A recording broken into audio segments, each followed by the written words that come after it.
খোদার কসম এই সমবয়সী বন্ধু থাকবে না। তুমি যেদিন কবরে যাইবা এরা কেউ পাশে যাবে না। তুমি যেদিন হাসরের ময়দানে দাঁড়াইবা সেদিন কেউ দাঁড়াবে না তোমার সাথে।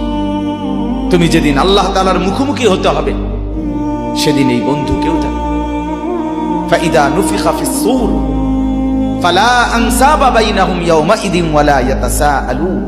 আল্লাহ বলেন, ইসরাফিল যখন দ্বিতীয়বারে সিংগায় ফু দিবে, আমি আল্লাহ হাসরের মাঠ কায়েম করব, তখন এই হাসরের ময়দানে দাঁড়িয়ে কেউ কাউকে আত্মীয়তার, বংশের, সম্পর্কের কোনো পরিচয় দিবে না। কোনো মা বলবে না এটা আমার সন্তান, কোনো সন্তান বলবে না এটা আমার মা, কোনো ভাই বলবে না এ আমার বোন, বোন ডাকবে না এ আমার ভাই।